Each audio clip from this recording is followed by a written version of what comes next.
हिम्मत की पहचान हार मानने में नहीं बल्कि दोबारा उठने की ताकत में होती है। हेलो एवरीवन, मैं अंकिता चौधरी स्वागत करती हूँ आप सबका मेरे चैनल इकोनॉमिक्स एकेडमी पे।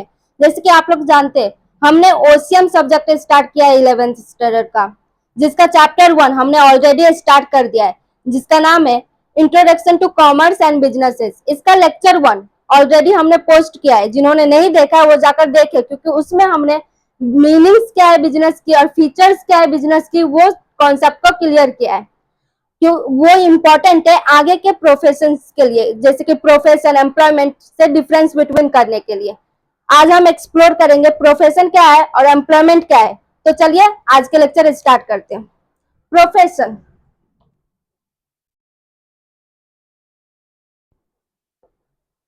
प्रोफेशन क्या है? प्रोफेशन भी ना एक इकोनॉमिक एक्टिविटी है। Profession is a that part of economic activity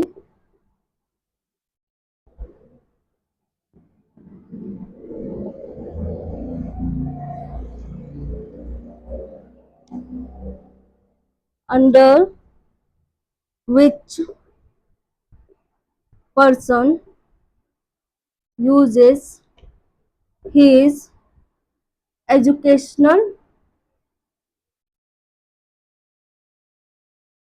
knowledge to render services for the money।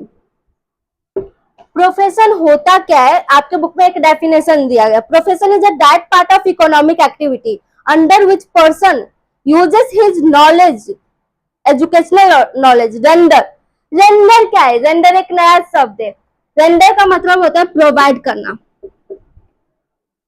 Provide, render का मतलब होता है प्रोवाइड करना। किस चीज को प्रोफेशन प्रोवाइड करती है? सर्विसेज को। किसके लिए? मनी के लिए।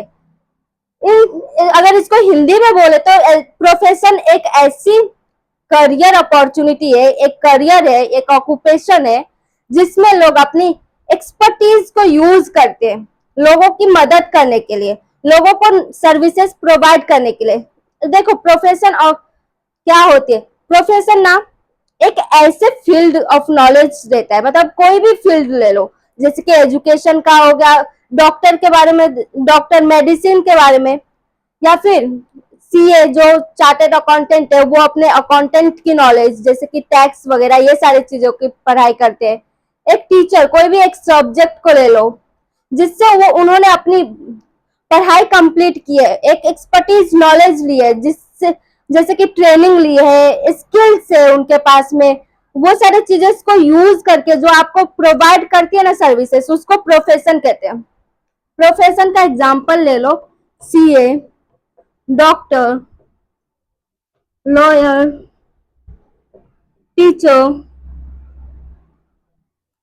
ये सब ना एक ना प्रोफेशनल से, मतलब ये प्रोफेशन है। देखो चार्टेड अकाउंटेंट ये भी क्या करते हैं? ये भी पहले ना बहुत सारी पढ़ाई करते हैं, पढ़ाई करने के बाद उनको ना ट्रेनिंग दिया जाता है, उनका स्किल टेस्ट होता है, स्किल को इम्प्रूव किया जाता है, और फिर ये लोग क्या होता है एक प्रोफेशन में कन्वर्ट हो जाते हैं, मतलब एक इंसान वो प्रोफेशन को अचीव कर लेते हैं, और फिर वो अचीव करने के बाद वो आपको प्रोवाइड करते हैं अपने नॉलेज को, अपनी स्किल बेसिस पे, अपनी जो नॉलेज एक्सपर्टीज है उनका यूज करते हैं, आपको प्रोवाइड करते हैं, आपको सर्विसेज देने में यूज करते हैं। किसके लिए वो यूज करते हैं? मनी के लिए। ये भी एक इकोनॉमिक एक्टिविटी है, पैसे के लिए ही ये काम करते हैं। इसका फीचर्स भी है।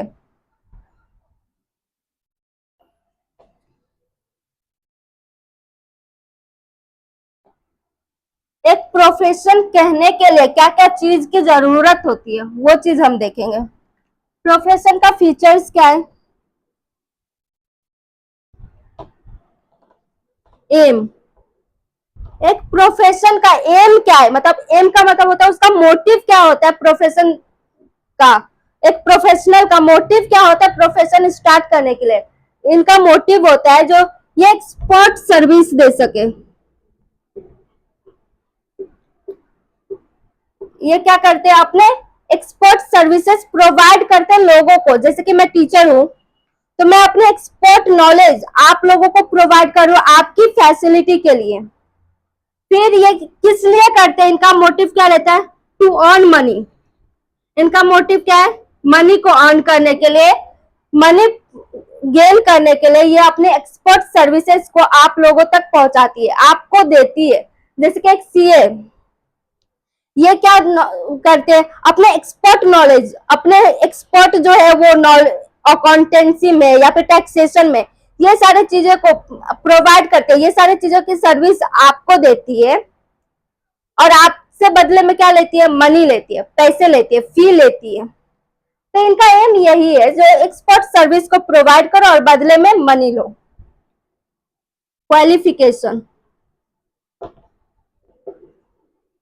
एक प्रोफेशन में क्या क्वालिफिकेशन जरूरी है?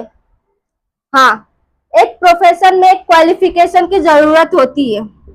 यस, वो अपने अपने फील्ड के क्वालिफिकेशन की जरूरत होती है। जैसे कि मानो मैं एक इको की टीचर हूँ या फिर ओसीएम की टीचर हूँ, तो मुझे कौन सी चीज की क्वालिफिकेशन होनी चाहिए, कौन सी चीज की नॉलेज ज्यादा होनी चाहिए, एक्सपर्ट में किस चीज में होनी चाहिए?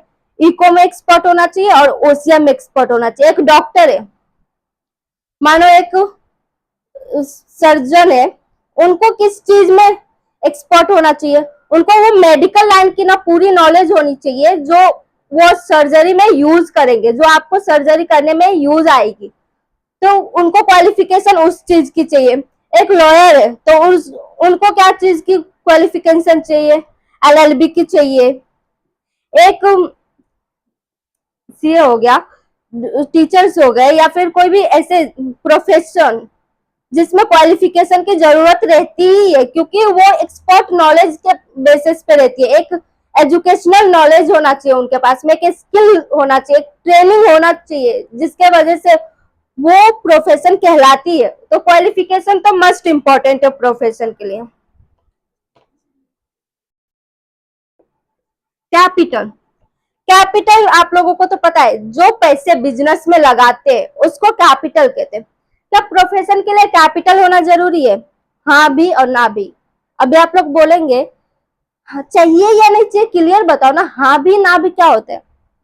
देखो, जब एक प्रोफेशन, जैसे कि मैं एक प्रोफेशनल हूँ, टीचर हूँ, अगर मैं खुद की ट्यूशन क्लासेस स्टार्ट करूँ, खुद की स्कूल से स्टार्ट करूँ, उसके लिए मुझे कैपिटल की जरूरत पड़ेगी, ह्यूज कैपिटल की जरूरत पड़ेगी, बहुत ज्यादा कैपिटल की।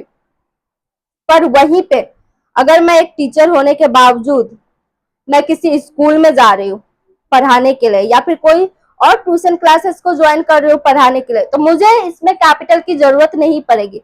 मतलब एक प्रोफेशन, एक प्रोफेशनल जो है वो अगर खुद की प्रैक्टिस करते हैं, जैसे एक सीए खुद की प्रैक्टिस करते हैं, तो उनको कैपिटल की जरूरत पड़ेगी। एक डॉक्टर खुद की प्रैक्टिस करते तब उनको कैपिटल की जरूरत पड़ेगी, वो क्योंकि वो खुद की क्लिनिक या फिर खुद की हॉस्पिटल खोल दे। लेकिन वहीं पे वो एक डॉक्टर कहीं और, मतलब किसी और हॉस्पिटल में जाते हैं और वहां पे अपने एक्सपर्टीज को प्रोवाइड करते, अपनी नॉलेज को प्रोवाइड करते, तो वहां पे उनको कैपिटल की जरूरत नहीं पड़ेगी। क्यों? क्योंकि वहां पे वो क्या करते हैं, वो हॉस्पिटल उनका खुद का नहीं, वो किसी और के अंदर है, किसी और के हॉस्पिटल में जाकर काम करे। तो एक प्रोफेशन को कैपिटल की जरूरत पड़ती है, बट कब पड़ती है? जब वो खुद की प्रैक्टिस के लिए करे तब। और नहीं भी पड़ती है, कब नहीं चाहिए? जब वो अपनी एक्सपर्टीज को किसी और के हॉस्पिटल से किसी और के ऑफिस में जाकर प्रोवाइड करे, तो उसको उनको नहीं चाहिए रहता है कैपिटल। फाइनेंशियल रिटर्न,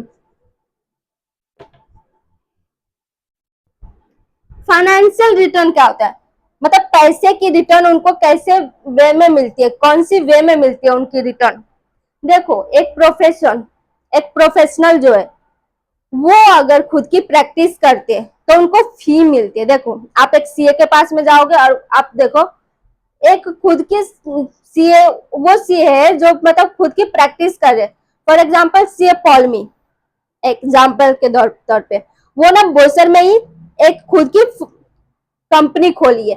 खुद प्रैक्टिस करते हैं वहां पे, मतलब वो किसी के अंदर काम नहीं करती, वो खुद की प्रैक्टिस करती है।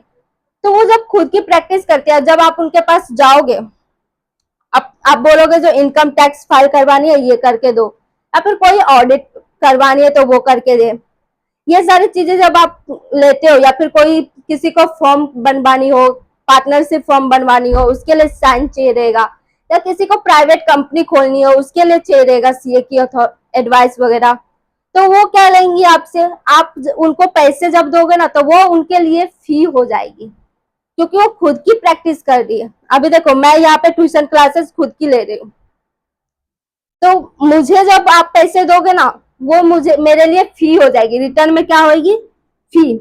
बट वहीं पे वो मैं अगर किसी स्कूल में पढ़ा रहे तो आप स्कूल वाले को रुपए दोगे, स्कूल वाले को फी दोगे, तो स्कूल वाले टीचर्स को क्या देती है, salary, fixed income, fixed return.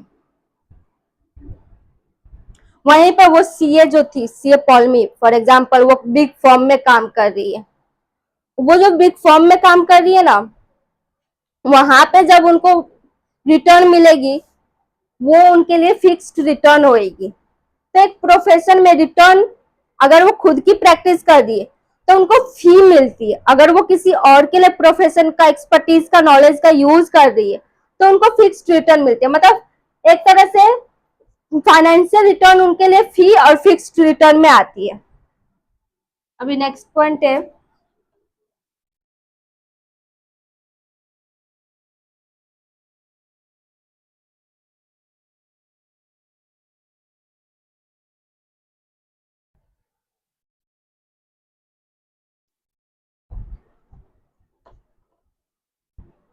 Registration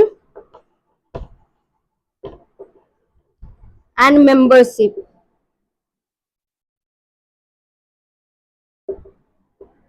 एक प्रोफेशन को ना रजिस्ट्रेशन करवाने की जरूरत होती है। अभी एग्जांपल के तौर पे देखो, डॉक्टर, डॉक्टर का जो प्रोफेशन है ना, वो क्या करती है, वो पहले एमबीबीएस कंप्लीट करेगी। एग्जांपल, वो जब एमबीबीएस कंप्लीट करेगी तो उनको ना लाइसेंस मिलती है, जो हाँ आप डॉक्टरी कर सकते हो। तो वो क्या करती है, वो पढ़ाई कंप्लीट करने के बाद अपनी नाम को, अपनी डिग्री को, अपने सब चीज को ना रजिस्टर करती है इंडियन मेडिकल एसोसिएशन में।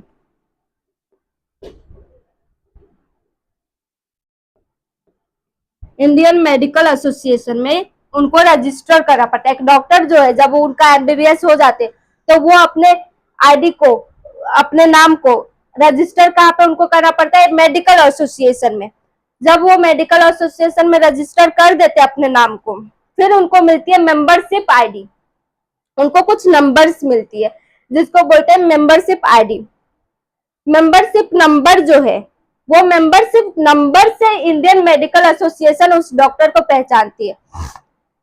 अभी एक डॉक्टर है, एग्जाम्पल ले लो, डॉक्टर विशाल सेवाल एग्जाम्पल है, उनको ना आप इंडियन मेडिकल एसोसिएशन में जाओगे और आप उनके बारे में पता करने की कोशिश करोगे तो आप बोलोगे डॉक्टर विशाल सेवाल को पहचानते हो क्या, वो क्या बोलेंगे, हम हमें ना नाम नहीं पता है कौन डॉक्टर विशाल सेवाल है, हमको उनका ना मेंबरशिप नंबर बताओ तब हम तुम्हें उनके बारे में बता सकते हैं जो वो कौन से चीज के डॉक्टर है, वो क्या करते हैं।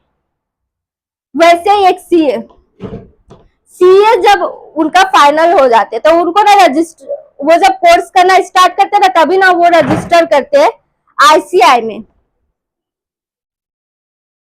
ये एक एसोसिएशन है सीए का। जब ये इनका फाइनल हो जाती है तो इनको लाइसेंस मिल जाती है, जो आप फाइनली सीए हो गए हो तो आप अपना काम स्टार्ट कर सकते हो, आप अपनी एक्सपर्टीज को यूज कर सकते हो दूसरों के लिए। जब वो आईसीआई में रजिस्टर करते हैं तो उनको मिलती है एक मेंबरशिप नंबर, वो नंबर को आप यूज कर, वो नंबर को पहचानती है आईसीआई, ना कि उस इंसान को जो सीए, एग्जांपल ले लो सीए नीरज, ये जो है ना, आप जाओगे आईसीआई में और पता करोगे जो हाँ क्या आप सीए नीरज मिश्रा को जानते हो, वो बोलेंगे नहीं, मुझे उनका मेंबरशिप आईडी बताओ ना, मेंबरशिप नंबर बताओ ना, फिर मैं बताऊंगा जो हाँ इन्होंने कौन से ईयर में ज्वाइन किए थे। तो ये एक प्रोफेशन को ना, जब आप प्रोफेशन कंप्लीट होती है तो उसके बाद उनको ना रजिस्ट्रेशन करने की जरूरत पड़ती है। रजिस्ट्रेशन एंड मेंबरशिप जरूरी है उनके लिए, रजिस्ट्रेशन उनके लिए जरूरी है। उससे उनको मेंबरशिप नंबर मिलती है, उस नंबर से उनको ना लाइसेंस मिलती है, जो हाँ तो आप ये काम कर सकते हो। जैसे कि डॉक्टर हो गए, सीए हो गए, लॉयर। लॉयर जब अपना डिग्री लेते हैं ना, तो उनको भी ना एक एसोसिएशन में रजिस्टर करना पड़ता है, फिर उनको आईडी मिलती है, मेंबरशिप नंबर मिलती है, जिससे उनका काम होता है।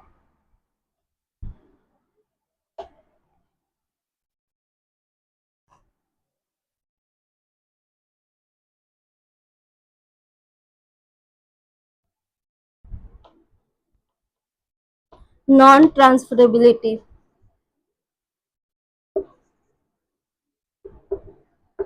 एक प्रोफेशन को ना अपना ट्रांसफर नहीं कर सकते। अभी देखो, एक सीए फॉर एग्जांपल, एक सीए, उन्होंने अपना प्रैक्टिस फॉर्म बनाया है।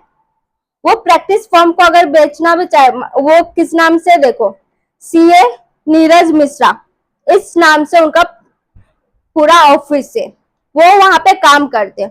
वो अगर बेचना भी चाहे ना, तो उस जगह को बेच सकते हैं, बट अपने प्रोफेशन को नहीं। वो जगह को उन्होंने बेचा, मैंने खरीद लिया। मैं भी एक सीए हूँ, एग्जाम्पल ले लो। तो मैं जब वहां पे काम करूंगी ना, तो मैं सीए नीरज मिश्रा के आईडी से थोड़ी ना काम करूंगी, उनके नाम से थोड़ी ना काम करूंगी। मैं क्या बोलूंगी, मैं सीए अंकिता चौधरी हूँ, तो मेरा नाम यूज हो गया ना, मैं खुद के नाम से यूज करूँ। तो एक प्रोफेशन ट्रांसफर नहीं हो सकता।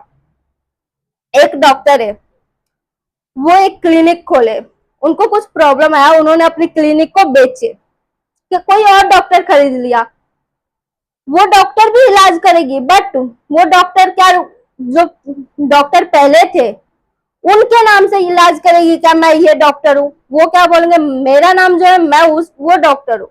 तो वहां पे देखो, ट्रांसफर हुई क्या, प्रोफेशन नहीं हुई। वो अपने नाम से इलाज करेंगे, अपने मेंबरशिप नंबर से इलाज करेंगे, वो अपने मेंबरशिप नंबर से इलाज करते हैं। एक प्रोफेशन कभी भी ट्रांसफर नहीं हो सकती। मैं जो काम कर रही हूँ ना सीए का, वो वही काम दूसरे सीए भी करेंगे, बट मेरा प्रोफेशन नहीं ले सकता वो। मेरा मेंबरशिप नहीं है उनके पास में खुद की मेंबरशिप है। तो एक प्रोफेशन कभी भी ट्रांसफर नहीं होती। नेचर ऑफ वर्क,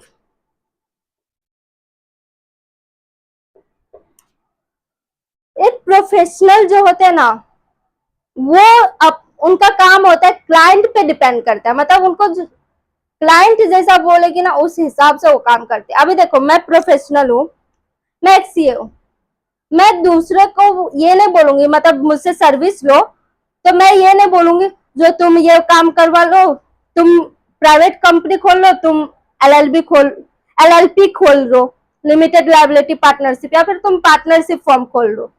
ऐसे नहीं, मेरे पास में जो क्लाइंट आएंगे ना, वो मुझे बताएंगे जो उनको किस चीज की जरूरत है, उस हिसाब से मैं उनको एडवाइस दूंगी। मेरे पास में क्लाइंट आई है इनकम टैक्स फाइल करवाने के लिए, वो बोलेंगे मुझे जो मुझे इनकम टैक्स फाइल करनी है, आप मुझे करके दो। अगर मेरे बस की है तो मैं वो इनकम टैक्स फाइल करके दूंगी। वो आकर मुझे बोलेंगे जो मुझे प्राइवेट कंपनी खोलनी है, उसके बारे में एडवाइस दो, मैं वो एडवाइस दूंगी। ये नहीं कि वो मेरे पास आए इनकम टैक्स फाइल करवाने के लिए, मैं उनको बोलने लगी जो मुझे तुम्हें ना प्राइवेट कंपनी खोलनी चाहिए, तुम्हें पार्टनरशिप खोलनी चाहिए। नहीं, ये ना डिपेंड करती है नेचर ऑफ वर्क क्लाइंट पे, क्लाइंट कैसा है। अभी एक क्लाइंट को जो चीज चाहिए ना, उस हिसाब से मैं अपनी एक्सपर्टीज को यूज करूंगी। अभी देखो, वो आए हैं, उनको कोई कानूनी काम करवाने हो, लेकिन वो गलती से सीए के पास में आ गए, तो मैं उनको ये थोड़े ना बोलूंगी यार तुम ना इनकम टैक्स फाइल करवा लो, तुम टैक्सेशन का काम करवा लो। नहीं, मैं क्या बोलूंगी, ये मेरे बस की नहीं है, आप एक अच्छे से लॉयर के पास में जाओ।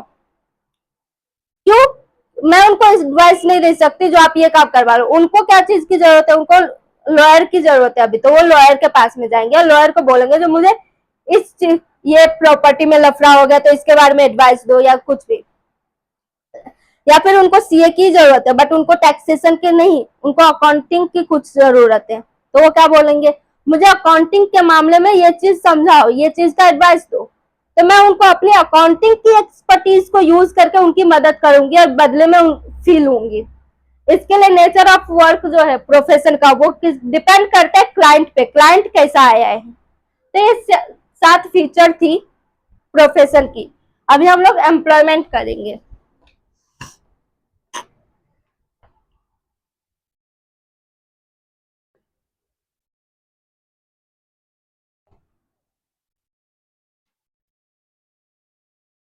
एम्प्लॉयमेंट,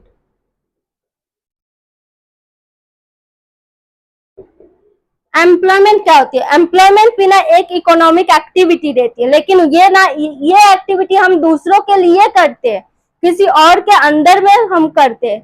मतलब देखो, एम्प्लॉयमेंट एक जॉब है जो हम किसी और के लिए करते हैं, मतलब काम मेरा रहेगा, एक्टिविटी मेरा रहेगा, लेकिन किसी और के लिए करूंगी, जैसे कि उस ऑर्गेनाइजेशन के लिए करूंगी। तो वो ऑर्गेनाइजेशन के लिए जो मैं काम करूंगी, उसके बदले में मुझे इकोनॉमिक एक्टिविटी के बदले में क्या मिलती है? पैसे। ये भी हम पैसे के लिए ही करते हैं। एक इस एम्प्लॉयमेंट में ना एम्प्लॉयर और एम्प्लॉय के रिलेशनशिप बताती है। एम्प्लॉयर कौन होती है? एम्प्लॉयर,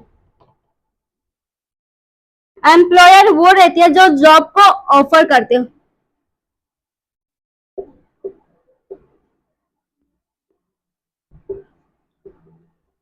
एम्प्लॉयमेंट वो रहते हैं, एम्प्लॉयर वो इंसान को कहते हैं जो इंसान हमें जॉब का ऑफर दे रहे हैं, और एम्प्लॉय उस इंसान को कहते हैं जो जॉब को एक्सेप्ट कर लेते हैं।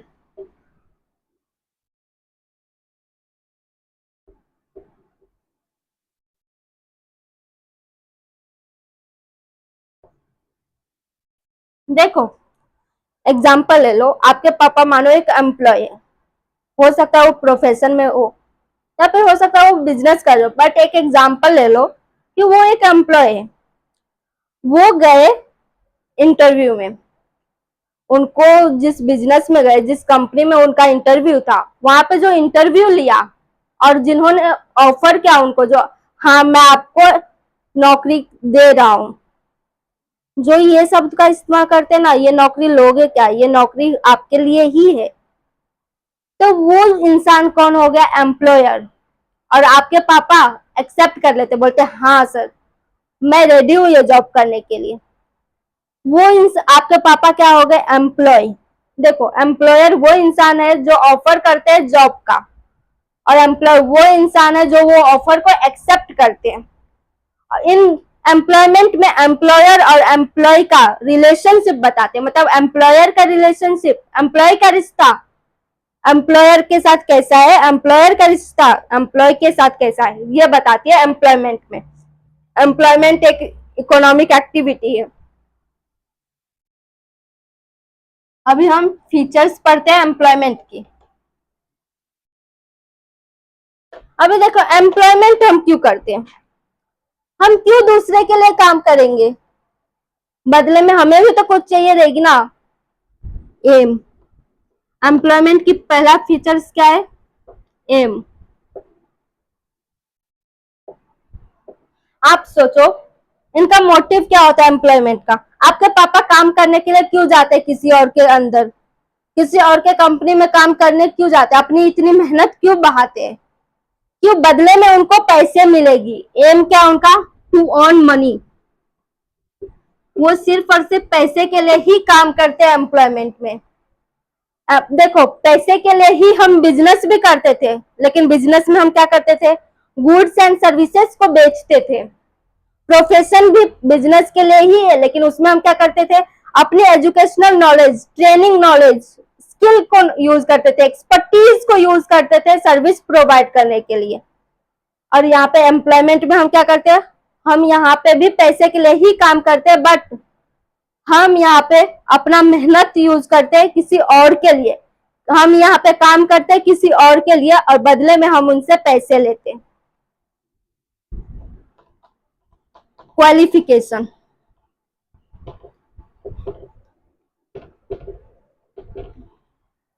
देखो क्वालिफिकेशन, प्रोफेशन में क्वालिफिकेशन क्या थी? मस्ट जरूरी थी। एक प्रोफेशनल होने के लिए, एक प्रोफेशनल जॉब के लिए, प्रोफेशनलिस्ट होने के लिए क्वालिफिकेशन चाहिए ही चाहिए। बट यहाँ पे एम्प्लॉयमेंट में क्वालिफिकेशन कुछ चीजों के लिए जरूरी है, कुछ चीजों के लिए नहीं जरूरी है। देखो, एक आईटी सेक्टर है, वो एम्प्लॉय को हायर कर रही है, लोगों को जॉब दे रही है, तो उसमें क्या एजुकेशन की जरूरत होगी? हाँ, उनमें एजुकेशन की जरूरत है। क्यों? क्योंकि वो आईटी सेक्टर में काम करेंगे, उनको पूरा आईटी सेक्टर का नॉलेज होना चाहिए। उनका जो आईटी डिपार्टमेंट है उसमें जो भी काम होती है, जो भी नॉलेज की जरूरत है, वहां पे क्वालिफिकेशन की जरूरत है। वहां पे आईटी के बेसिस पे नॉलेज होना चाहिए उनको। एक इंजीनियर है, इंजीनियरिंग कंपनी है जहाँ पे एक इंजीनियर को हायर किया जा रहा है, वहां पे क्या जरूरी है क्वालिफिकेशन की? हाँ, उनके पास में इंजीनियरिंग की डिग्री होनी चाहिए, तभी वो अप्लाई करेंगे, तभी वो एक्सेप्ट करेंगे। लेकिन वहीं पे देखो, एक मजदूर जो डेली बेसिस पे काम करते हैं, जो मतलब ऐसे ही समझ लो कुछ पैकेजिंग वगैरह करते हैं, कुछ मैन्युफैक्चरिंग होता है तो उसको पैकेजिंग करते हैं, कुछ ऐसा मैन्युफैक्चरिंग डिपार्टमेंट में है, क्या उनको क्वालिफिकेशन की जरूरत है? उनको ज्यादा क्वालिफिकेशन की जरूरत नहीं है। स्किल्ड एम्प्लॉय होता है, एक अनस्किल्ड एम्प्लॉय होता है। स्किल एम्प्लॉय जो होते हैं, स्किल्ड एम्प्लॉय, उनमें क्वालिफिकेशन की जरूरत है, और जो अनस्किल्ड है उनमें क्वालिफिकेशन की जरूरत नहीं है। स्किल्ड एम्प्लॉय क्वालिफिकेशन की जरूरत है, अनस्किल्ड एम्प्लॉय जिसके लिए मानो हमें क्वालिफिकेशन की जरूरत नहीं पड़ती है, उनके लिए क्वालिफिकेशन की जरूरत नहीं है। इसीलिए एम्प्लॉयमेंट पे क्वालिफिकेशन की जरूरत है भी और नहीं भी है। डिपेंड करता है कि कौन से टाइप की एम्प्लॉय है, वो कौन से टाइप की एम्प्लॉयमेंट है, उस पर जो क्वालिफिकेशन कैसा होना चाहिए। अगर वो स्किल्ड बेसिस एम्प्लॉयड है, उनको क्वालिफिकेशन की जरूरत है, कुछ ना कुछ क्वालिफिकेशन मांगती है वहां पे। अगर वो अनस्किल्ड एम्प्लॉय है, उसमें क्वालिफिकेशन की जरूरत नहीं है। अब इसका थर्ड पॉइंट,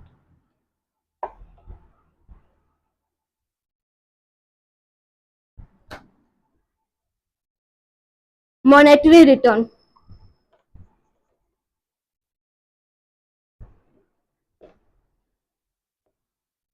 आपके पापा जब जॉब करते हैं तो उनको क्या मिलती है? रिटर्न में मनी मिलती है, लेकिन मनी किस टाइप की मिलती है? मंथली वाइज मिलती है तो वो सैलरी है। अगर उनको मंथली मिलती है तो सैलरी है। अगर उनको डे टू डे मिलती है, देखो कुछ कुछ लोग होते हैं जो मजदूर होते हैं एग्जाम्पल, तो उनको ना डेली वाइज इनकम मिलती है। देखो कंपनी सब में ना डेली वाइज भी एम्प्लॉय को ना हायर किया जाता है, कोई भी कुछ कंस्ट्रक्शन का काम चल रहा हो या कुछ ऐसा वैसा काम हो, तो डेली वाइज एम्प्लॉय को हायर करते, तो उनको क्या मिलती है? वेजेस। यहाँ पे रिटर्न क्या मिलती है? मॉनेटरी रिटर्न एम्प्लॉयमेंट में वेजेस और सैलरी। वहां पे क्या मिलती थी? फीस और फिक्स्ड रिटर्न। प्रोफेशन में क्या मिलती है? फीस और फिक्स्ड रिटर्न। यहाँ पे एम्प्लॉयमेंट में क्या मिलते हैं? वेजेस और सैलरी। वेजेस किनको मिलती है? मजदूर लोग को, जो डेली वाइज मिलती है, जो डेली मिलती है उसको वेजेस कहते हैं। सैलरी मंथली मिलती है,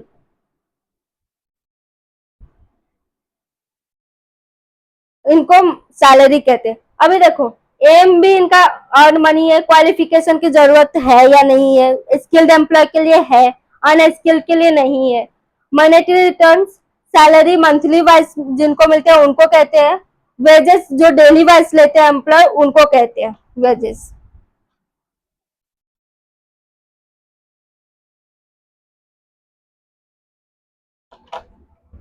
कैपिटल,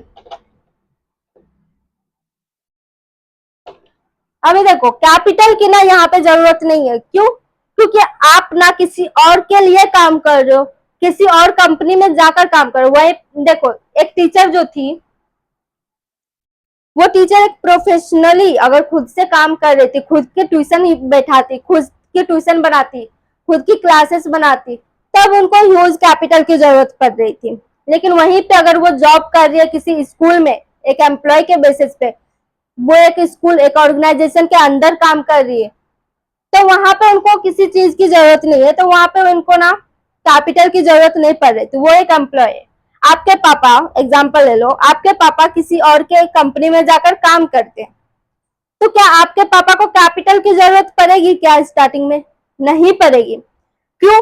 अभी आपके पापा ऐसा थोड़ी ना बोलेंगे जो मैं ही कैपिटल लगाऊंगा, मैं खुद का कंपनी बनाऊंगा, खुद का सब कुछ करूंगा, लेकिन मैं एक एम्प्लॉय रहूंगा, आपके लिए मैं काम करूंगा। ऐसा होता है क्या? नहीं।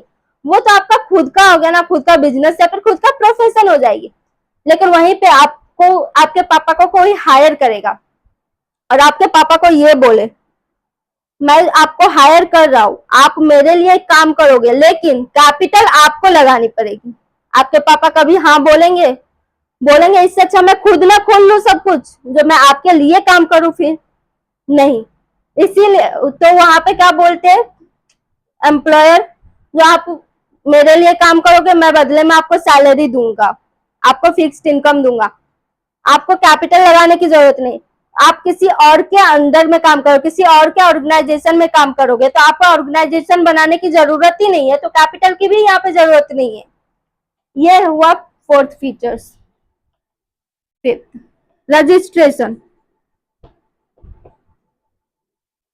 एक एम्प्लॉयमेंट के लिए रजिस्ट्रेशन की जरूरत नहीं पड़ती। एक इंसान जब एम्प्लॉय बनती है तो उनको रजिस्ट्रेशन की जरूरत नहीं पड़ती, बट वो ऑर्गेनाइजेशन जब बना होगा वो ऑलरेडी रजिस्टर होगी, रजिस्ट्रार ऑफ कंपनी या फिर रजिस्ट्रार ऑफ जो भी उसका रहता है मिनिस्ट्री ऑफ कॉर्पोरेट अफेयर में। बट एम्प्लॉय, मैं एक एम्प्लॉय हूँ, मैं एक मानो लुपिन में काम कर रही हूँ, तो लुपिन के अंदर जब मैं एम्प्लॉय के लिए जॉब करने के लिए जाऊंगा ना, तो मेरा रजिस्ट्रेशन होना जरूरी नहीं है। वो कंपनी का रजिस्ट्रेशन है या नहीं वो कंपनी देखे, मेरा रजिस्ट्रेशन जरूरी नहीं है। तो एम्प्लॉय का रजिस्ट्रेशन नहीं होता, नो, ये रजिस्ट्रेशन भी नहीं होता। अभी हम 6 पॉइंट देखते हैं।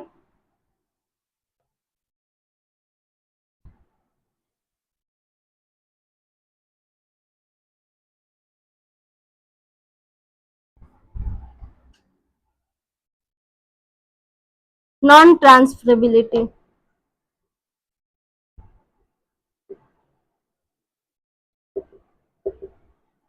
देखो, एक एम्प्लॉय कभी भी ट्रांसफर नहीं हो सकता, मतलब ट्रांसफर नहीं करता अपना जॉब किसी और को। अभी देखो, एग्जांपल ले लो, आपके पापा जिस कंपनी में काम कर रहे हैं, जिस भी कंपनी में काम कर रहे हैं, वहां पे वो ऐसा नहीं बोल सकते जो सर मैं कल से नहीं आ पाऊंगा, मैं छोड़ रहा हूं, तो आप मेरे दोस्त को ले लो मेरी जगह पे। ऐसा नहीं बोलेंगे, ऐसा नहीं बोलेंगे जो मैं अपने दोस्त को छोड़कर जा रहा हूँ वो मेरे बदले में काम करेगा। वो उनका हक नहीं है बोलना, उनका हक यही है कि वो काम करे, छोड़ना रहा तो छोड़ सकते, वो उनकी मर्जी। बट वो अपने जगह पे किसी और को भेज दे, ये उनका हक नहीं है, वो एक एम्प्लॉय है। तो एम्प्लॉयमेंट के पास में राइट नहीं होता कि वो ट्रांसफर कर सके अपने जॉब को, बट इतना वो रिक्वेस्ट जरूर कर सकते हैं, सर मैं जिस चीज के लिए काम करता हूँ वही चीज के लिए मेरा दोस्त भी कहीं और काम करता था, उसका जॉब चली गई है और मैं भी यहाँ से शिफ्ट हो रहा हूँ, किसी भी रीजन की वजह से मैं जॉब छोड़ रहा हूँ। तो आपको अगर सही लगे तो आप इंटरव्यू लो उसका, अगर आपको वो कैपेबल लगे तो उसको हायर करो। वो डिसीजन किसका होगा? वो डिसीजन सिर्फ और सिर्फ एम्प्लॉयर का होगा। ऐसा रिक्वेस्ट वो कर सकते, बट ऐसा नहीं बोल सकते कि मेरा हक है, मैं अपना जॉब किसी और को ट्रांसफर कर सकता हूँ, तो मैं छोड़ के जा रहा हूँ तो मेरे बदले में मेरे दोस्त काम करेंगे या फिर मेरे बदले में मेरा बेटा काम करेगा। नहीं, एम्प्लॉयमेंट कभी ट्रांसफर नहीं होता, प्रोफेशन भी कभी ट्रांसफर नहीं होती थी। तो ये होगा non transferability. Nature of work.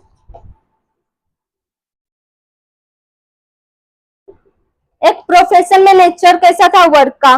Client के पे डिपेंड करता था, क्लाइंट को किस चीज की जरूरत है उस चीज की हम एक्सपर्टीज का, नॉलेज का यूज करते थे और फिर उनको सर्विस प्रोवाइड करते थे। बट यहाँ पे नेचर ऑफ वर्क, उनका सिर्फ यही काम है कि वो अपने बॉस की बातें सुने, अपने एम्प्लॉयर की बातें सुने। उन्होंने अगर बोला है जो ये प्रोजेक्ट पे तुम्हें काम करना, तो वो सिर्फ उसी प्रोजेक्ट पे काम करेंगे। उन्होंने अगर बोला है एक एम्प्लॉय को, अपने एम्प्लॉय को जो तुम्हें आज मैन्युफैक्चरिंग में काम करनी है, अगर मैन्युफैक्चर के लिए यूज किए मतलब हायर किए तो उनको वही काम करनी है। अगर उन्होंने बोला है जो आज के आज तुम्हें ये असाइनमेंट रेडी करनी है तो वो वही काम करेंगे। बट उनको एम्प्लॉयर की बातें सुननी पड़ेगी, एम्प्लॉयर जैसा बोलेगा वैसा ही एम्प्लॉय काम करेगा, बॉस की बातें सुननी पड़ती है नेचर ऑफ वर्क में। लेकिन अगर एग्रीमेंट है दोनों का, एम्प्लॉयर और एम्प्लॉय का एग्रीमेंट है एम्प्लॉयमेंट का, जो कौन कौन से काम एम्प्लॉय को करनी चाहिए, तो वो एग्रीमेंट के हिसाब से काम करेंगे। तो यहाँ पे नेचर ऑफ वर्क, या तो वो अपने बॉस की बातें सुनेंगे, अगर एग्रीमेंट है तो एग्रीमेंट के हिसाब से काम करेंगे जो उनको क्या क्या काम करनी है। बट प्रोफेशन में क्या था, प्रोफेशन में क्लाइंट पे डिपेंड करता है, जो क्लाइंट को किस चीज की जरूरत है और मेरे पास में कौन सी चीज की एक्सपर्टीज है, उस चीज की अगर क्लाइंट को जरूरत है तो वो एक्सपर्टीज नॉलेज को हम यूज करते थे, क्लाइंट को सर्विस प्रोवाइड करते थे। ये 7 पॉइंट हो गया फीचर्स। तो आज हमने डिफरेंस भी देख लिया, साथ ही साथ एम्प्लॉयमेंट क्या है और प्रोफेशन क्या है। अगर आप लोगों को कोई क्वेरी हो तो कमेंट करें। और हाँ, बिजनेस, प्रोफेशन और एम्प्लॉयमेंट का डिस्टिंग्विश आपके बुक में दिया गया है, वो जरूर कर लेना। वो कभी आता ही है 2 से 4 मार्क्स के लिए डिफरेंस बिटवीन, उसका पॉइंट 6 से 7 होगा, याद कर लेना, देख लेना कौन कौन सा डिफरेंस है। अगर आप लोगों को कोई क्वेरी हो तो कमेंट करें, लाइक करें, शेयर करें और सब्सक्राइब करना ना भूलें। Thank you.